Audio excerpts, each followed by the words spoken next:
नमस्कार दोस्तों, आपका स्वागत है मेरे इस YouTube channel Mukul English academy में। तो दोस्तों, हम आपको बता दें कि मेरा तबीयत बहुत दिनों से डिस्टर्ब था, जिसकी वजह से मैं वीडियो पर डे डिलीवर नहीं कर पा रहा था। अब मैं पूरी तरह से रिकवर हो चुका हूं, तो मैं आपके लिए पर डे वीडियो डिलीवर कर पाऊंगा। दोस्तों, आपसे और मैं खुद से एक प्रॉमिस करता हूं कि मैं पर डे आपके लिए वीडियो लाता रहूंगा, जो आपको सीखने और अध्ययन करने में दिक्कत नहीं होगी। तो दोस्तों, हम लोगों ने पिछले वीडियो में देखा था कि सेंटेंस क्या होते हैं, सेंटेंस के प्रकार के बारे में हम लोगों ने अध्ययन किया था बहुत अच्छे से। अगर आप मेरी वीडियो पहली बार देख रहे हो तो आप मेरे चैनल को सब्सक्राइब करो, बेल आइकन को प्रेस करो, ताकि जब भी मैं नए नए वीडियो को अपलोड करूँ तो उसका नोटिफिकेशन आप तक पहुंच सके। आप लोगों ने वीडियो नहीं देखा, वीडियो का लिंक मैं अपने डिस्क्रिप्शन बॉक्स में दे दूंगा। आप वहां जाइए और वहां से आप उसको अच्छे से देखिए और समझिए। तो दोस्तों, पिछले लेक्चर में हम लोगों ने देखा था कि सेंटेंस क्या है। सेंटेंस के बारे में बहुत अच्छे से हम लोगों ने अध्ययन किया था। सेंटेंस के प्रकार के बारे में बहुत अच्छे से एक टेबल के माध्यम से हम लोगों ने पढ़ा था। दोस्तों, हम लोग उसी सेंटेंस के बारे में आज हम बात करेंगे कि वो सेंटेंस के जो सेंटेंस होता है, उस सेंटेंस के कितने पार्ट होते हैं, उसके अंदर की चीजें क्या होती है, उसको और बेहतर तरीके से सीखेंगे। तो दोस्तों, हम ज्यादा वक्त न बर्बाद करते हुए हम अपने वीडियो को शुरू करते हैं। दोस्तों, हम शुरू करते हैं अपने टॉपिक को, ठीक है। तो हम लोगों ने पिछले लेक्चर में हम लोगों ने देखा था कि सेंटेंस क्या है। सेंटेंस के बारे में फिर आपको मैं बता दूं कि एक बार आपकी जानकारी के लिए आपको समझने में और आसानी होगी। तो सेंटेंस क्या होता है एक बार और हम बता दें। The group of words which make a complete sense is called the sentence. क्या मतलब शब्दों का ऐसा समूह जो हमें अर्थपूर्ण भाव व्यक्त करता है, उसे ही हम वाक्य कहते हैं, ठीक है। तो जो वाक्य होता है, जो सेंटेंस होता है, तो एक सेंटेंस का एक पूरा एक सीरीज होता है, ठीक है। जैसे कि पूरा एक, जैसे कि होता है क्या, हम लोग लिखते हैं यहाँ पर,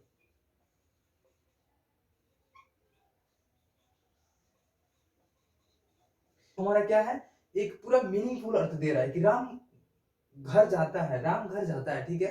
तो इसमें क्या, इसके अंदर क्या क्या चीजें होंगी, इसी इसी चीज को एकदम अच्छे से डिवाइड करने के लिए मैंने टेबल्स बनाए हुए हैं, जो सेंटेंस के भागों को समझने के लिए, यदि पार्ट ऑफ द सेंटेंस को समझने के लिए बहुत ही आसानी होगी, ठीक है। बहुत ही और बेहतर तरीके से हम लोग समझ पाएंगे।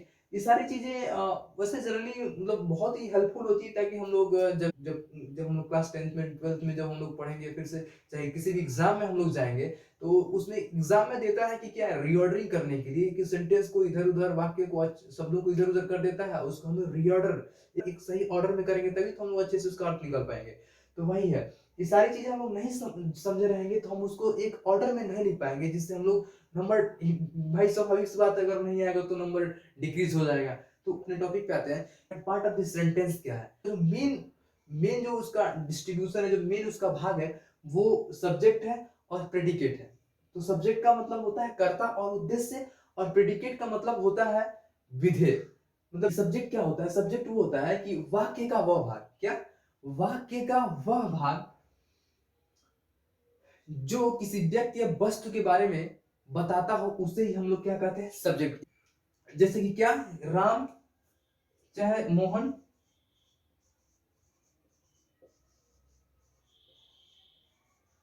क्या, मोहन रंस, क्या है, मोहन रंस, मोहन दौड़ता है। तो दौड़ता है, मोहन दौड़ता में क्या, ये जो हमारा सब्जेक्ट है, ये जो मोहन है, मोहन जो है, ये क्या बता रहा है हमको, किसके बारे में बता रहा है, मोहन के बारे में बता रहा है। क्या कर रहा है मोहन, क्या कर रहा है, दौड़ रहा है। तो ये जो क्रिया है, जो वर्ब है, ये किसके बारे में, चाहे जो भी है, ये किसके बारे में बता रहा है, मोहन के बारे में बता रहा है। तो मोहन क्या है यहाँ पर, मोहन एक सब्जेक्ट है। क्या है, मोहन एक सब्जेक्ट है, ठीक है। तो हम लोग को समझ में आया कि मतलब क्या सब्जेक्ट क्या होता है, ठीक है। अब हम लोग देखेंगे प्रेडिकेट क्या है, प्रेडिकेट के बारे में हम लोग समझेंगे प्रेडिकेट क्या होता है।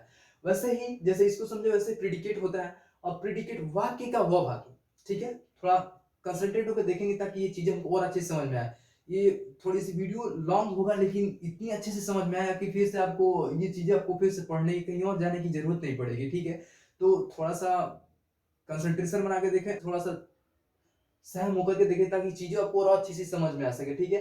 तो प्रीडिकेट के बारे में समझिए, प्रीडिकेट क्या होता है, वाक्य का वह भाग, क्या, वाक्य का वह भाग जो सब्जेक्ट के बारे में बताता हो, वो क्या है, प्रेडिकेट, वो विधेय कहलाता है। क्या कहलाता है, विधेय कहलाता है, जो सब्जेक्ट के बारे में बताता है। मोहन का एग्जांपल लेते, क्या, मोहन, मोहन रन्स, जो दौड़ता है। तो यहाँ पे क्या हो गया, ये मोहन क्या हो, ठीक है, मोहन रन्स अब इसमें मोहन जो मोहन है तो मोहन तो सब्जेक्ट हो रहा है। अब इसी के बारे में बता रहा है, मोहन के बारे में बता रहा है। मोहन क्या कर रहा है? मोहन दौड़ रहा है। मोहन क्या कर रहा है? मोहन दौड़ रहा है, तो मोहन रन्स। तो ये जो हमारा पार्ट हो जाएगा वो हमारा हो जाएगा प्रीडिकेट। क्या हो जाएगा? प्रीडिकेट, क्योंकि ये हमारे सब्जेक्ट के बारे में बता रहा है। किसके बारे में बता रहा है? सब्जेक्ट के बारे में बता रहा है, इसलिए क्या है? ये प्रीडिकेट है। ये हमारा सब्जेक्ट है और ये हमारा प्रीडिकेट है। ठीक है, इतना तो हम लोग को समझ लिया कि सब्जेक्ट क्या कहलाता है और प्रीडिकेट कहलाता है। ओके, अब हम लोग देखेंगे कि इसके सब्जेक्ट के भी कुछ भाग होते हैं, जैसे कि इसके भी। अब जब हम लोग एक बड़ा बड़ा जब हम लोग सेंटेंस पढ़ेंगे, इतना तो सेंटेंस हम लोग पढ़ेंगे नहीं। जब हम लोग ट्रांसलेशन करेंगे या फिर ग्रामर में और भी हम लोग बड़ा बड़ा सेंटेंस देखेंगे, तो उसके अंदर बहुत सारी चीजें आती हैं। सेंटेंस के अंदर बहुत सारी चीजें आती हैं। तो सब्जेक्ट में क्या क्या चीजें आती हैं, प्रेडिकेट में क्या क्या चीजें। तो प्रेडिकेट के बारे में अभी मैंने लिखा नहीं है, क्योंकि मेरा व्हाइट बोर्ड थोड़ा छोटा है। ठीक है, लेकिन कोई नहीं, हम लोग जितना हो सकता है उतना हम लोग बेटर अध्ययन करेंगे। इसको हम लोग नेक्स्ट सेक्शन में देखेंगे, प्रेडिकेट में कितने प्रकार से होते हैं, प्रेडिकेट में क्या क्या चीजें होती हैं। अभी हम लोग सिर्फ सब्जेक्ट के अंदर ही देखेंगे कि क्या क्या चीजें सब्जेक्ट के अंदर होती हैं। ठीक है, सब्जेक्ट की part part of this subject के बारे में। क्या? सब्जेक्ट। अब इस सब्जेक्ट के अंदर भी बहुत सारी चीजें मैंने बताया है कि बहुत सारे ऐसे बड़े बड़े सेंटेंस आएंगे जिसके अंदर ये सारी चीजें होंगी। तो ये समझने के लिए ये सारी चीजें टेबल मैंने बहुत अच्छे से, बहुत मेहनत करके इसे टेबल को हमने बनाया है, ताकि और चीजों को और एकदम आसान से आसान चीजों को हम लोग एकदम बेहतर तरीके से समझ सके। ठीक है, अब हम लोग देखेंगे क्वालिफायर क्या है। क्या है? क्वालिफायर।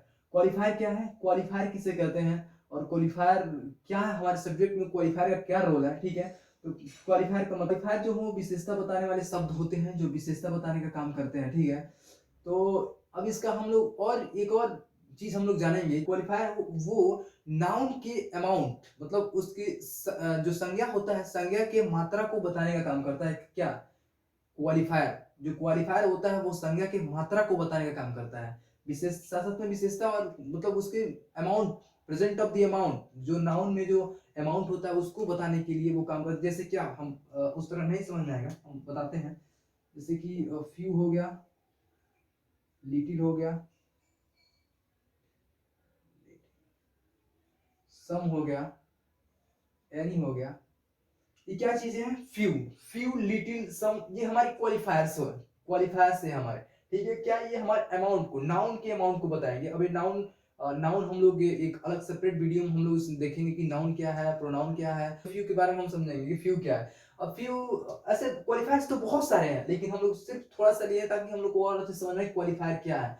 क्वालिफायर फ्यू मतलब जो नाउन की मात्रा को बता रहा है, तो फ्यू मतलब होता है कुछ। ठीक है, जैसे कि कुछ फ्यू, फ्यू वो होता है जो किसी चीज को किसी भी जिसे हम गिन सके। जैसे कि एनिमल्स, मतलब जितनी भी सारी चीजें, कोई भी चीज हो जिसे हम गिन सके, उसके पहले हम लोग इसका यूज वहां पर यूज करते हैं। जैसे कुछ जानवर चरते हैं, कुछ गाय चरती हैं, या फिर कुछ लोग जा रहे हैं, तो वहां पे कुछ का मतलब क्या है? फ्यू, फ्यू पीपल्स या फ्यू फ्यू एनिमल्स। वैसे ही और लिटिल, लिटिल मतलब थोड़ा। ये भी क्या है कि किसी गिनने, जिसे गिना जा सके और नहीं गिना जा सके, दोनों की यूज में हम लोग करते हैं। सम मतलब होता है कुछ, ये भी गिनने और ना गिने जाने वाले शब्दों के पहले यूज होता है। एनी मतलब कोई, ये भी जो गिने जा सके उसके पहले इस्तेमाल किया था। क्वालिफायर का एक अलग सेपरेट वीडियो बनाएंगे, इसमें एकदम इतना परफेक्ट तरीके से हम लोग समझेंगे। लेकिन यहाँ पे मैंने इसमें जो रोल है उसको बस मैंने समझाने के इस बस थोड़ा सा उसका आपको व्यू दे दिया था कि आपको समझ में आया कि सब्जेक्ट में जो क्वालिफायर है उसका क्या रोल है। अब हम लोग देखेंगे हेड वर्ब या मेन वर्ब। अभी हेड वर्ब और मेन वर्ब क्या था? ये मुख्य शब्द होता है और इसके अंतर्गत नाउन और प्रोनाउन आता है। जैसे कि नाउन किसी का नाम हो गया, किसी स्थान का नाम हो गया, किसी वस्तु व्यक्ति का नाम हो गया। और प्रोनाउन संज्ञा के स्थान पर जो शब्द आते हैं उसे प्रोनाउन कहते हैं। तो नाउन प्रोनाउन को हम बता दें आपको। ठीक है, नाउन में क्या क्या आता है? Man,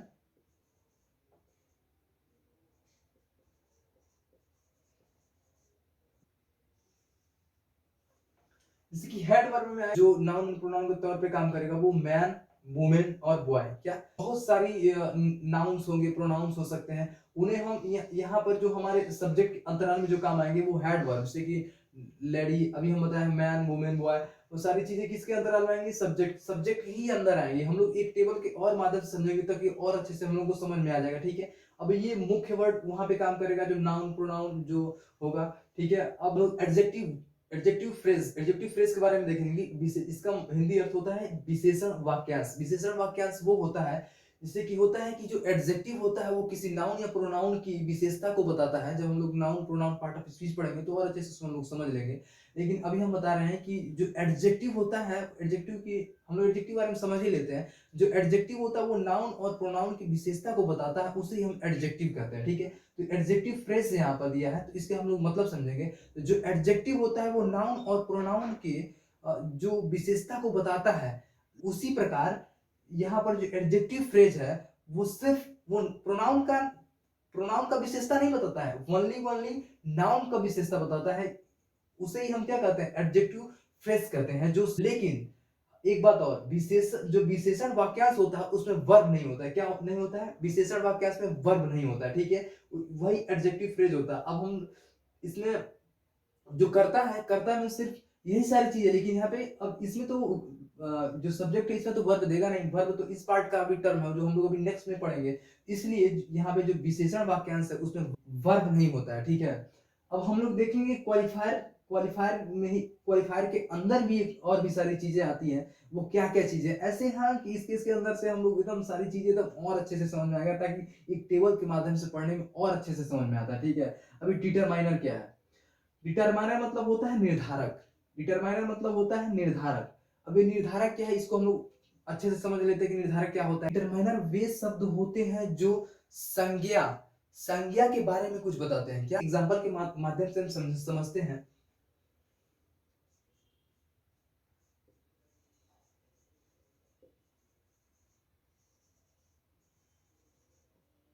Talking about that boy.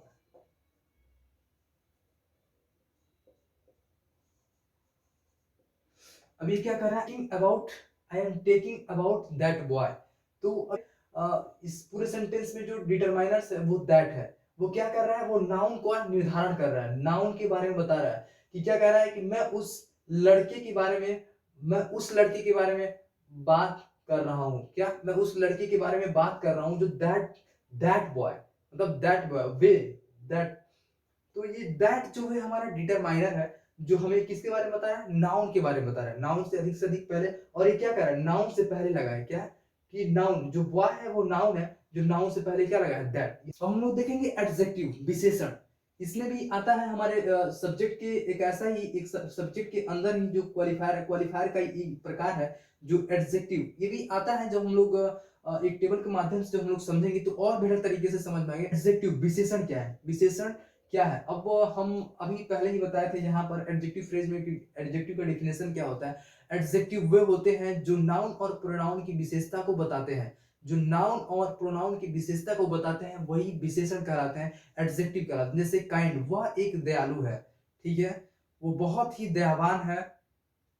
तो ऐसी सारी चीजें जो है वो क्या है, एडजेक्टिव है, ठीक है। अब हम लोग देखेंगे डिटरमाइनर्स के प्रकार। डिटरमाइनर क्या होते हैं, डिटरमाइनर कितने प्रकार के होते हैं। डिटरमाइनर 3 प्रकार के होते हैं। अब कौन कौन से प्रकार को हम यहाँ पे देखेंगे। पहला होता है आर्टिकल्स, दूसरा होता है डेमोन्स्ट्रेटिव, तीसरा होता है पॉजेसिव। क्या है, पॉजेसिव। हम लोग अब देखेंगे आर्टिकल्स। आर्टिकल्स आर्टिकल्स का मतलब क्या होता है, अग्रपद। आर्टिकल्स है वो तीन तीन ही होते ही हैं, ठीक है। और इसके हम लोग कुछ एग्जांपल्स देख लेते हैं और हम लोग और अच्छे से समझ पाएंगे कि ये आर्टिकल्स लगते कैसे हैं।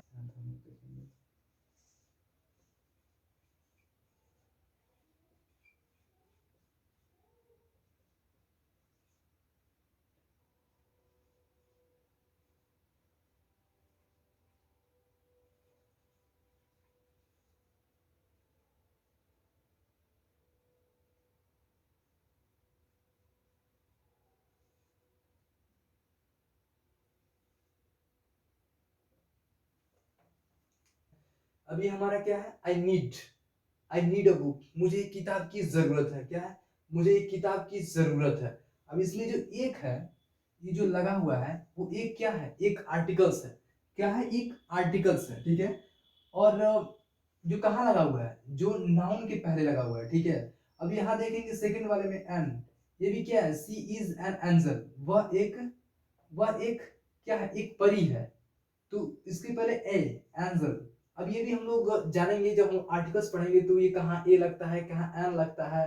लव अ फ्लावर, यहाँ पे क्या, एक, आई लव, मैं एक फूल से मुझे फूलों से प्यार है, क्या मुझे फूलों से प्यार है, तो एक, मुझे एक फूल से प्यार है, मतलब कि क्या, अब यहाँ पे जो एक है वो भी क्या है, एक आर्टिकल्स है जो किसके पहले लगा हुआ है, एक नाउन के पहले लगा हुआ है। तो ऐसे ही चीजें इस्तेमाल होती हैं। अब यहाँ पे देखिए, अब हम लोग इतना पढ़े हैं तो इसमें क्या क्या, आई नीड, ये हमारा सब्जेक्ट हो गया, ठीक है, ये हमारी सब्जेक्ट हो गई। आर्टिकल्स हम लोगों ने समझ लिया। अब हम देखेंगे कि डेमोन्स्ट्रेटिव, डेमोन्स्ट्रेटिव क्या है हमारे डिटरमाइनर में, हमारे डिटरमाइनर में हमारे डेमोन्स्ट्रेट का क्या रोल है, उसका भी एक टाइप है, एक प्रकार है। तो ये क्या है, इसका क्या यूज है, ठीक है, ये किस प्रकार से काम, इसका डेफिनेशन क्या है, अब हम देखेंगे। डेमोन्स्ट्रेटिव, डेमोन्स्ट्रेटिव मतलब होता है संकेतवाचक, इसका संकेतवाचक, इसके नाम से ही हम लोग समझ सकते हैं कि संकेतवाचक मतलब क्या, संकेत, किसी भी चीज की तरफ हम लोग संकेत करते हैं तो इसका डेफिनेशन ये होता है, डिटरमाइनर, ऐसा डिटरमाइनर जो किसी नाउन की तरफ संकेत करता हो उसे हम क्या कहते हैं, डेमोन्स्ट्रेटिव कहते हैं या फिर संकेतवाचक कहते हैं, इसमें पार्ट ऑफ द सेंटेंस के अंदर, ठीक है। तो क्या क्या हो जाएगा, डेमोन्स्ट्रेटिव संकेतवाचक क्या हो जाएगा कि डिटरमाइनर्स, वे डिटरमाइनर्स जो किसी नाउन की तरफ संकेत संकेत करते हैं उसे हम क्या कहते हैं, संकेतवाचक कहते हैं, फिर डेमोन्स्ट्रेटिव कहते हैं। और हमारे जो डेमोन्स्ट्रेटिव, जो हमारे संकेतवाचक शब्द है वो इतने हैं, 4 हैं, ठीक है। अब ये 4 होते हैं, अब ये देखिए और भी शब्द होते हैं, लेकिन हम लोग यहाँ पे स्पेशली 4 ही तक के हम लोग और अच्छे से मतलब समझ सके, इतना वो समझने के लिए हम यहाँ पर इसको हम लिए हैं। तो दिस है, दैट है, दिस है और दोस है, ठीक है। अब दिस मतलब क्या होता है, यह, अब यह, ये मेरे पास मार्कर है, दिस इज अ मार्कर, क्या, दिस इज अ मार्कर, ठीक है, कर रहा है, इंडिकेट कर रहा है, दर्शा रहा है, संकेत कर रहा है कि क्या यह एक एक मार्कर है, ठीक है। वैसे दैट, दैट दैट दैट मतलब होता है वह, ये भी क्या संकेत, वह एक लड़का है, तो क्या कर रहा है, संकेत कर रहा है किसी नाउन की तरफ, जो लड़का है वो क्या है, एक नाउन है, तो क्या कर रहा है यहाँ पे, एक नाउन की तरफ ही क्या कर रहा है, दर्शा रहा है। अब दिस मतलब होता है ये, दोस्त मतलब होता है वे सब, तो ये सारी चीजें क्या है, ये इंडिकेट कर रहा है, एक दर्शा रहा है या फिर संकेत कर रहा है, ये ठीक है, इतने से हम लोगों ने समझ लिया। इसका हम लोग ट्रांसलेशन में और अच्छे से हम लोग और अच्छे से पढ़ेंगे, मतलब कोई भी चीज इसमें से छूटेगा, इस सभी का एक सेपरेट वीडियो बनेगा, ताकि और इस सभी चीजों को आप एक और बेहतर तरीके से समझ लें। ये सिर्फ एक टेबल के माध्यम से इसलिए समझा रहा हूँ ताकि आपको सिर्फ एक आइडिया लग जाए, हाँ, कि इस पार्ट ऑफ द सेंटेंस के अंदर ये चीजें होती हैं। और जब आप लोग इसे और अच्छे से डीप में अध्ययन करोगे तो ये सारी चीजें आपको एकदम बिल्कुल एकदम हूबहू ऐसे ही समझ में आ जाएगी, ठीक है। अब हम लोग देखेंगे कि पॉजिटिव संबंधवाचक, पॉजिटिव जो संबंधवाचक, नाम से ही हम लोग को एकदम बहुत अच्छे से पता चल जा रहा है कि संबंधवाचक है, ठीक है। अब ये संबंधवाचक क्या है कि वे डिटरमाइनर्स, हम लोग इसका हम लोग डेफिनेशन समझते हैं, ठीक है। वे डिटरमाइनर्स जो किसी नाउन से संबंध को व्यक्त करता है, किसी नाउन से या नाउन या प्रोनाउन से संबंध व्यक्त करता है, उसे क्या कहते हैं, पॉजिटिव कहते हैं, उसे संबंधवाचक कहते हैं। अभी किस प्रकार से मतलब संबंध व्यक्त कर रहा है, my, mine, your, his, her, their, its. My मतलब होता है मेरा, माइन मतलब भी होता है मेरा, योर मतलब होता है तुम्हारा, हिज मतलब होता है उसका, हर मतलब भी होता है उसका स्त्री के लिए, यहाँ पे हिज पुरुष के लिए इस्तेमाल होता है। हम लोगों ने पहले नेक्स्ट पिछले हम लोग वीडियो में देख चुके हैं हिज का मतलब क्या है, हर का मतलब क्या है, वहाँ पे और अच्छे से समझाया हुआ है। आप वहाँ उस वीडियो में, उस प्लेलिस्ट में आप जाके देख सकते हैं इसका मतलब वहाँ पे किस तरह, मतलब इसका मीनिंग वहाँ पे मतलब क्या है, ठीक है। अब देयर, इसके वहां पर भी इसके बारे में हम लोग और अच्छे से पढ़ा है। इट मतलब भी होता है अपना, ये निर्जीव वस्तु के इस्तेमाल में आता है देयर, दे का ये पॉजिटिव होता है, देयर मतलब होता है अपना है एक संबंध को। अब इसका संबंध कैसे व्यक्त कर रहा है हम लोग समझेंगे। दिस इज माई मार्कर, ये मेरा मार्कर है, तो ये मेरा मार्कर है, तो ये क्या है, ये मुझसे संबंध बता रहा है, माई, माई मतलब मेरा। और फिर से दिस इज, अभी क्या है, दिस इज माइन बोट, ये मेरा क्या है, माइन, मतलब ये भी मेरा, मुझसे ही संबंध रख रहा है, तो क्या ये मेरे से क्या संबंध दर्शा रहा है, ठीक है। Your, this is this is your book, मतलब ये तुम्हारा किताब है, ठीक है। तो यह एक संबंध बता रहा है। फिर से his, he loves his book, वो अपने किताब से बहुत प्रेम करता है, तो क्या, वो भी एक संबंध व्यक्त कर, वो अपने किताब से प्रेम करता है, तो वो क्या एक संबंध को व्यक्त कर रहा है। वैसे ही हर हो जाएगा, वैसे देयर और इट्स हो जाएगा। सारी चीजें क्या ये व्यक्त कर रही है, सारी चीजें संबंध को व्यक्त कर रही है, तो ये क्या है, संबंधवाचक, ठीक है। अब ये हमारा पार्ट ऑफ सेंटेंस में, सब्जेक्ट में ये सारी चीजें क्या ये सभी सब्जेक्ट के बारे में हम लोगों ने अध्ययन किया एकदम अच्छे से, ठीक है। अब ये हम एक चीज आपको बता दें, ये सारी चीजें किस तरह एक दूसरे से मतलब अलग अलग सेपरेट सेपरेट सेंटेंस में यूज होगी, जो सेंटेंस है वो किस तरह से अलग अलग हम लोग अभी देखेंगे कि वाक्य में ये सारी चीजें कैसे कैसे वहां पर काम करेंगी, ठीक है। अभी अभी ये जो जो ये आर्टिकल्स होते हैं, जो डिटरमाइनर होते हैं, कहाँ किसके पहले यूज होते हैं, इन सभी चीजों में कहाँ कहाँ किस प्रकार से यूज होंगे उसको हम देखेंगे। तो ये जो डिटरमाइनर्स होता है वो हेड वर्ब के पहले यूज होता है, एडजेक्टिव होता है हेड वर्ब के पहले यूज होता है। तो ये सारी चीजें हम लोग देखेंगे अपने नेक्स्ट सेक्शन में, ठीक है। अभी हम लोग देखेंगे प्रेडिकेट के बारे में, जो पार्ट ऑफ दिस सेंटेंस है उसमें हम लोगों ने सब्जेक्ट के बारे में देखा। अब पूरी उसके टेबल्स के पूरे बना करके अध्ययन किया। हम लोग देखेंगे क्या, प्रेडिकेट के बारे में। प्रेडिकेट प्रेडिकेट के बारे में हम लोग देखेंगे, ठीक है। प्रेडिकेट प्रेडिकेट हम लोग प्रेडिकेट की परिभाषा तो हम लोग तभी जान लेते हैं कि प्रेडिकेट होता क्या है, ठीक है। फिर भी मैं आपको बता देता हूँ, वाक्य का वो भाग जो जो सब्जेक्ट या करता है, सब्जेक्ट के बारे में कुछ बताता है, उसे ही हम प्रेडिकेट करते हैं, ठीक है। अब हम ये प्रेडिकेट की क्या है, ये टाइप है, ये प्रेडिकेट के भाग है, प्रेडिकेट की ये प्रकार है, ठीक है। यहाँ पर लिखना भूल गया।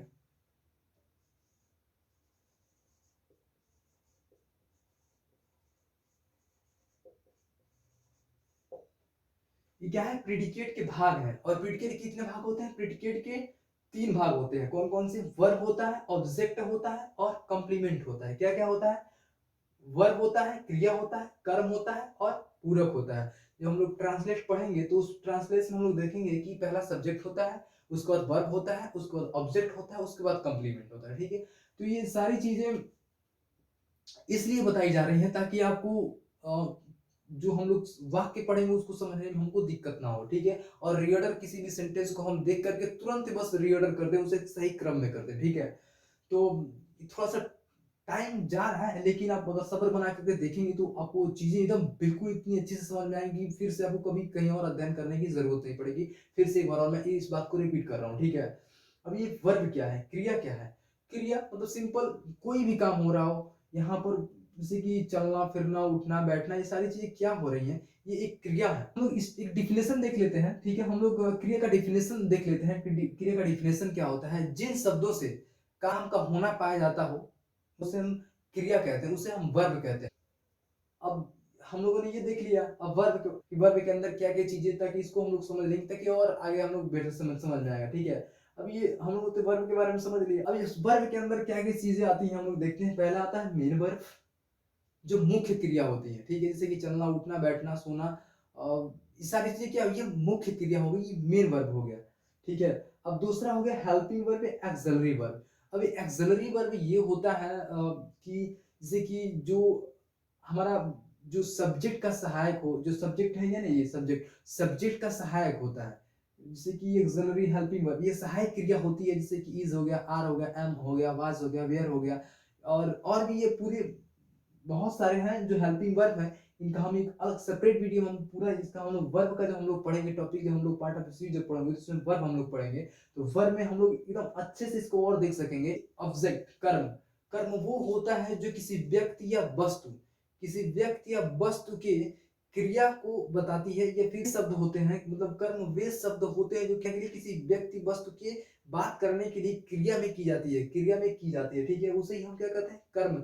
उसे हम कर्म कहते हैं, ऑब्जेक्ट कहलाता है, ठीक है। ऑब्जेक्ट में क्या क्या होता है, ठीक है। हम लोग यहाँ नीचे एक एग्जांपल देखेंगे।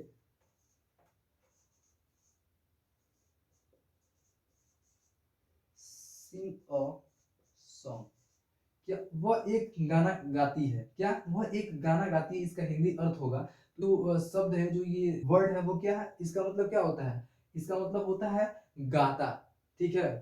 सॉन्ग, सिंग मतलब होता है गाना, सिंग्स अ सॉन्ग होगा, सॉरी। तो इसका मतलब क्या होगा, सॉन्ग्स मतलब होता है गाता। तो ये क्या बता रहा है, ये एक ऑब्जेक्ट है, क्या है, एक ऑब्जेक्ट है, ठीक है। तो अभी ने परिभाषा में हम लोग देखा था कि ऑब्जेक्ट वो होता है जो किसी व्यक्ति वस्तु के में बात करने के लिए जो क्रिया की जाती है। तो अभी ये क्या गाता है, गाता मतलब क्या, ये किसके बारे में बता रहा है, क्रिया, जो क्रिया है ये इससे जुड़ा हुआ है, जो क्रिया गाता, सिंग सिंग गाना, गाना गाता है। तो किसके बारे में बता रहा है, वर्ब के बारे में बता रहा है, क्रिया के बारे में बता रहा है कि क्रिया हो रही है, क्रिया के ही बारे में बताता है, उसी ऑब्जेक्ट कहते हैं, वो क्रिया कहलाती है। किसी किसी वस्तु की मतलब किसी व्यक्ति वस्तु के बारे में जो क्या है, सॉन्ग जो गाना गा रहा है उसी से रिलेट कर रहा है, ठीक है, जो सॉन्ग है। अब हम लोग देखेंगे क्या, डायरेक्ट ऑब्जेक्ट। अब इसके जो ऑब्जेक्ट हैं वो ऑब्जेक्ट कितने प्रकार के होते हैं, टू टाइप से होते हैं, दो प्रकार के होते हैं, ठीक है। अब वो क्या, दो प्रकार के कौन कौन से हम लोग देखेंगे। पहला एक डायरेक्ट ऑब्जेक्ट, एक होता है दूसरा इनडायरेक्ट ऑब्जेक्ट। डायरेक्ट ऑब्जेक्ट में आता है प्रत्यक्ष कर्म। ये जो डायरेक्ट ऑब्जेक्ट है, डायरेक्ट ऑब्जेक्ट वो होता है जो किसी वस्तु या बेजानदार वस्तु की बात करने के लिए जो क्रिया की जाती है, उसे ही हम डायरेक्ट ऑब्जेक्ट कहते हैं, ठीक है। जैसे एग्जांपल हम देखेंगे, राम प्ले अ गेम। जो राम है, राम प्ले अ गेम, जो राम, यहाँ पे मान लीजिए ये ऑब्जेक्ट है, क्या है, एक ऑब्जेक्ट है। ये क्या है, एक बेजानदार वस्तु। गेम ये क्या है, उसमें जान थोड़ी है, बेजानदार है तो गेम। तो play a game, play a game ये क्या है, ऑब्जेक्ट, ये ऑब्जेक्ट हो गया, ठीक है। और ये भी ऑब्जेक्ट है। तो ये किसके बारे में बात क्या याद रहा है, ये क्या कर रहा है, डायरेक्ट ऑब्जेक्ट। डायरेक्ट ऑब्जेक्ट वो होता है जो किसी बेजानदार वस्तु के बारे में बात करने के लिए क्रिया की जाती है। तो ये क्रिया क्या हो रही है, गेम खेलने की क्रिया हो रही है। जो खेल खेलने की क्रिया हो रही है वो एक डायरेक्ट ऑब्जेक्ट है। क्या, डायरेक्ट ऑब्जेक्ट है। ये हमारा क्या है, एक डायरेक्ट ऑब्जेक्ट है, ओके। अब हम देखेंगे इनडायरेक्ट ऑब्जेक्ट।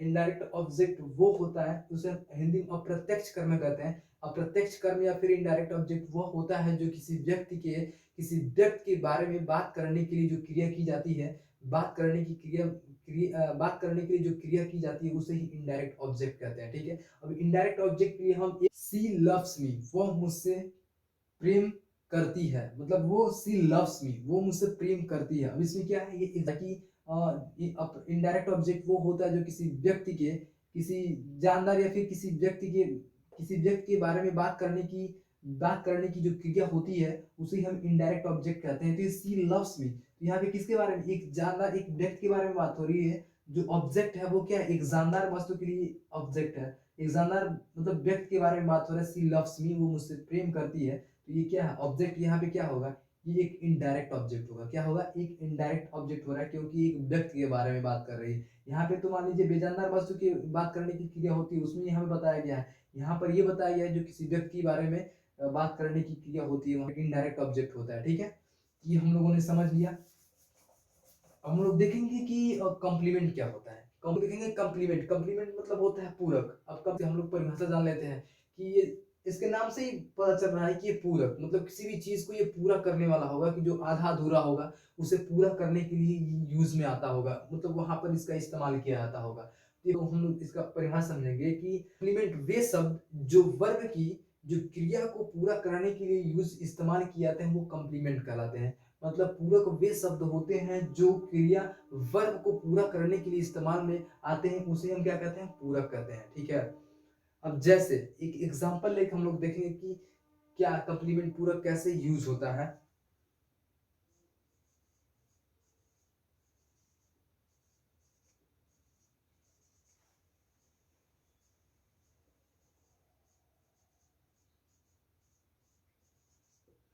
अब यहाँ पर ये एग्जांपल दे रहा है, the principal is in the room, the principal is in the room, मतलब कि जो प्रधानाचार्य है वो रूम के अंदर है, वो रूम के अंदर है। क्या है, रूम के अंदर है, ठीक है। अब ये सारी चीजें हम लोग कैसे कंप्लीमेंट। अब यहाँ पे मान लीजिए, अब यहाँ पे ये चीजें दी हुई है, ठीक है, ये हमारा कंप्लीमेंट है। हमारा मान लीजिए ये सब्जेक्ट हो गया इतना, अब ये हमारा वर्ब हो गया, ये हेल्पिंग वर्ब है, ऑक्सिलरी वर्ब है, ठीक है। और इन द रूम ये हमारा हो गया ऑब्जेक्ट या फिर कॉम्प्लीमेंट। ये हमारा क्या है, कॉम्प्लीमेंट के यहाँ पे काम कर रहा है। अगर यहाँ पर इसको मिटा दिया जाए यहाँ पर, तो क्या यहाँ पे इसको हटा लिया जाए तो क्या इसका मतलब चलेगा, the principal is, the principal is. तो यहाँ पे मान लीजिए सब्जेक्ट भी है और वर्ब भी है, लेकिन क्या यहाँ पर इसका आधा अधूरा रह जा रहा है कि नहीं रह जा रहा है, मतलब क्या ये वर्ब का क्या है, इसको पूरा करने के लिए इतना इस्तेमाल में लाया गया है, इन the room. In the room ये हमारा कॉम्प्लीमेंट है। तो किस शब्द को पूरा कर रहा है, हमारे वर्ब क्रिया को ही पूर्ण कर रहा है। तो ये पूरा बनकर के एक बनेगा क्या, एक वर्ब, एक पूरा सेंटेंस बनेगा पूरा लेकर के। तो क्या, the principal is in the room, प्रधानाचार्य रूम के अंदर है, ठीक है। तो इसलिए हम लोग समझ लिया हम लोग कम्प्लीमेंट क्या होते हैं। ठीक, अब हम लोग देखेंगे कम्प्लीमेंट के प्रकार। कम्प्लीमेंट कितने प्रकार से होते हैं? कम्प्लीमेंट दो प्रकार के होते हैं, एक होता है सब्जेक्टिव कम्प्लीमेंट, एक होता है ऑब्जेक्टिव कम्प्लीमेंट। ठीक है, एक होता है कर्ता पूरक और दूसरा कर्म पूरक। अब हम लोग देखेंगे पहला सब्जेक्टिव कम्प्लीमेंट क्या होते हैं। ठीक है, सब्जेक्टिव कम्प्लीमेंट के बारे में देखेंगे, सब्जेक्टिव कम्प्लीमेंट क्या होता है।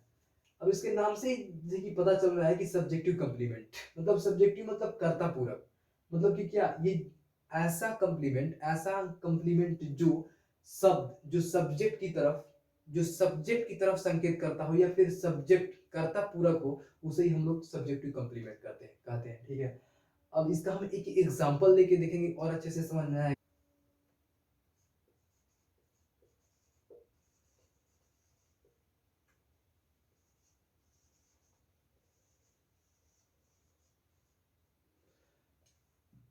अभी कह रहा है कि the night was dark, the night was dark. ठीक है, तो अब यहाँ पर सब्जेक्टिव कम्प्लीमेंट कैसे होगा हम लोग देखेंगे। अब ये मान लीजिए ये हमारा हो गया सब्जेक्ट हो गया, ये हमारा हो गया वर्ब हो गया, अब ये हमारा हो गया डार्क, ये हमारा हो गया कॉम्प्लीमेंट। डार्क हमारा क्या होगा, एक कॉम्प्लीमेंट हो गया। ठीक है, तो अभी किस तरह होगा, अभी देखेंगे नाइट वास, रात था, क्या था, तो वो डार्क था। तो ये किसकी तरफ इशारा कर रहा है, संकेत कर रहा है, नाइट की तरफ, रात की तरफ इशारा कर रहा है। तो ये क्या है, रात सब्जेक्ट की तरफ ये इशारा कर रहा है, तो क्या है ये सब्जेक्टिव कम्प्लीमेंट। ऐसे बहुत सारे वाक्य आएंगे जिससे आपको देख करके अंदाजा लग जाएगा किस तरह ये सब्जेक्टिव कम्प्लीमेंट है। ओके, ये ऑब्जेक्टिव कम्प्लीमेंट, ऑब्जेक्टिव कम्प्लीमेंट क्या होते हैं, कर्म पूरक। कर्म पूरक, अब इसके भी नाम से वैसे ही पता चल रहा है कि यार कर्म पूरक क्या है। कर्म पूरक वे कम्प्लीमेंट जो कर्म जो ऑब्जेक्ट की तरफ संकेत करे या फिर ऑब्जेक्ट को पूरा करे, उसे ही हम क्या कहेंगे, कर्म पूरक कहेंगे। ठीक है, उसे हम क्या कहेंगे, कर्म पूरक कहेंगे। ठीक है, इसका भी एक एग्जांपल लेकर के देखते हैं कि ये किस प्रकार से कम्प्लीमेंट पूरक होगा।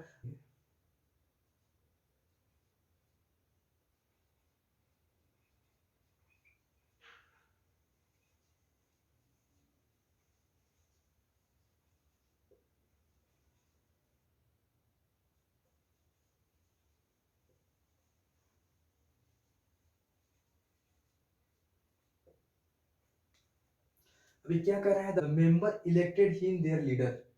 जो मेंबर्स हैं, जो सदस्य हैं, वो इलेक्ट मतलब चुनाव किया उसका, देयर अपना लीडर, मतलब जो सदस्य है उसे अपना उन्हें अपना अपना नेता चुना। अब इसमें ऑब्जेक्टिव कम्प्लीमेंट कैसे होगा, ऑब्जेक्टिव कम्प्लीमेंट अब देखेंगे हम लोग। ठीक है, यहाँ पर लीडर, ये क्या है, देयर लीडर।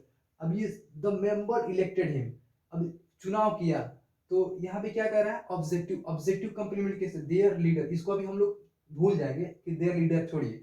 अभी द मेंबर इलेक्टेड हिम, सदस्यों ने चुनाव किया उसका, चुनाव किया, सदस्यों ने उसका चुनाव किया। तो किस लिए चुनाव किया भाई, कोई रीजन तो होगा तभी तो इसलिए ऑब्जेक्ट, ये तो मान लीजिए हिम ऑलरेडी ऑब्जेक्ट है, ये है, तो ऑब्जेक्ट को पूरा करने के लिए देयर लीडर मतलब चुना। तो ये जो देयर लीडर है ये क्या है, एक ऑब्जेक्टिव कॉम्प्लीमेंट है। क्या है, एक ऑब्जेक्टिव कॉम्प्लीमेंट है जो हिम ऑब्जेक्ट को पूरा कर रहा है, इसलिए the member elected him there leader, उसे अपना नेता चुना। ठीक है, तो आपको समझ में आ गया होगा कि ऑब्जेक्टिव कॉम्प्लीमेंट क्या है। तो ये रहा हम लोगों का पार्ट ऑफ द सेंटेंस। ठीक है, पार्ट ऑफ द सेंटेंस में और भी आते हैं, जैसे जिरंड हो गया, इन्फिनिटिव हो गया।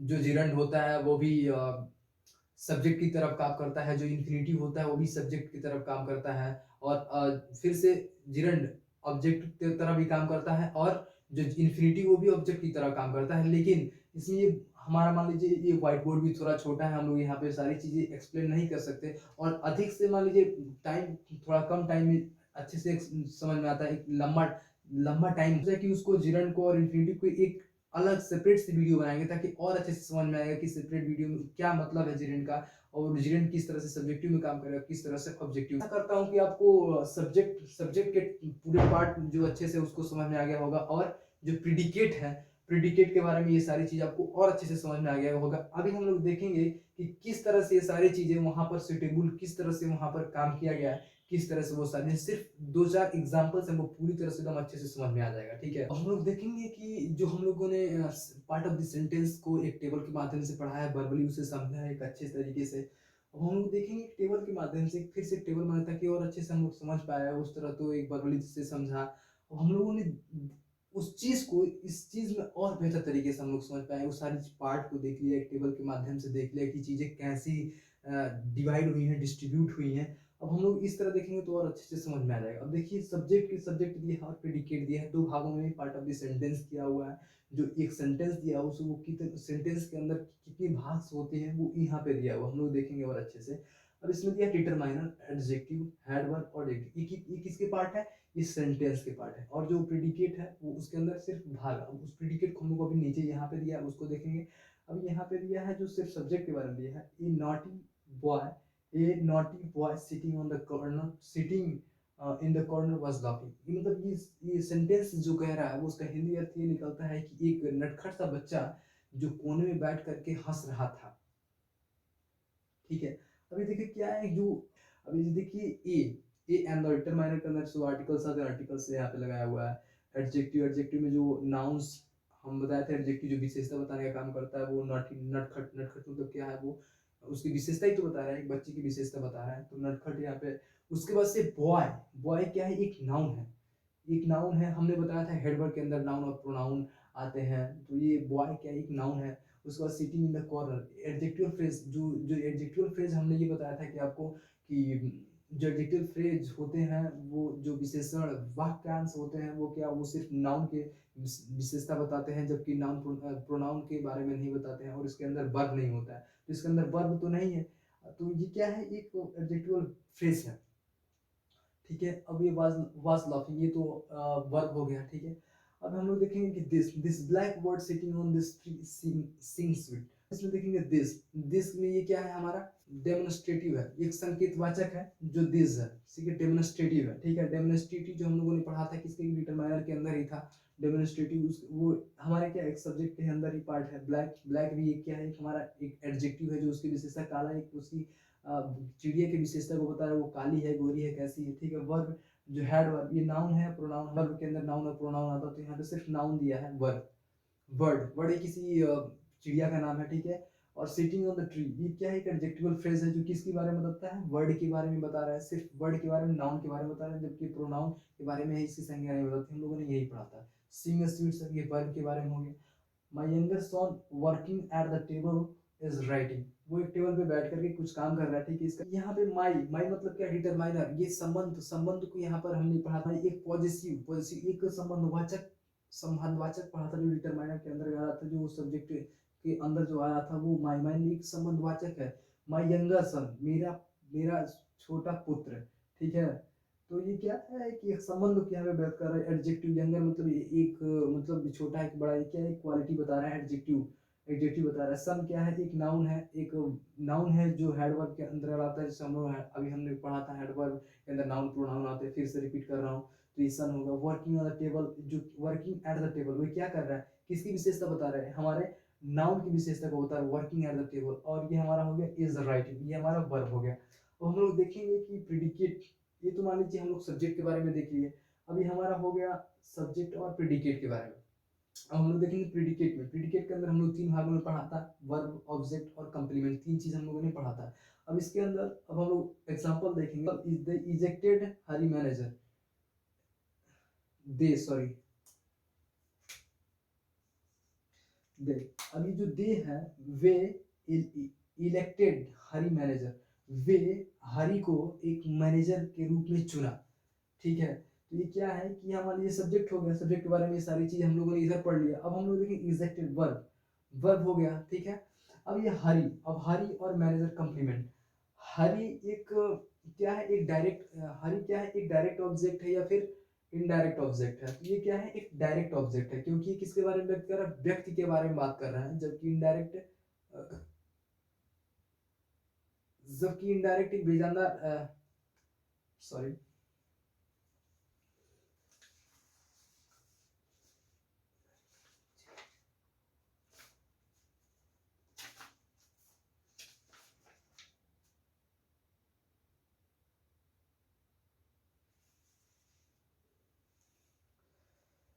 दे इजेक्टेड हरि। हरि यहाँ पर क्या है? हरि एक एक व्यक्ति के बारे में बता रहे, एक जानदार वस्तु के बारे में, इसलिए क्या है ये कि इनडायरेक्ट ऑब्जेक्ट है। क्या? एक इनडायरेक्ट ऑब्जेक्ट। और कंप्लीमेंट, ये हमारा कंप्लीमेंट हो गया, ठीक है। अब इसमें the manager, the ejected Hari manager, ठीक है। अब the manager appointed me as a lecturer, मतलब कि जो मैनेजर है वो मुझे एक लेक्चरर के रूप में क्या किया? अपॉइंट किया, मुझे चुना या फिर मुझे रखा, ठीक है। तो इसमें क्या है? द मैनेजर सब्जेक्ट हो गया, अपॉइंट वर्ब हो गया, अपॉइंटेड मी, मी क्या है?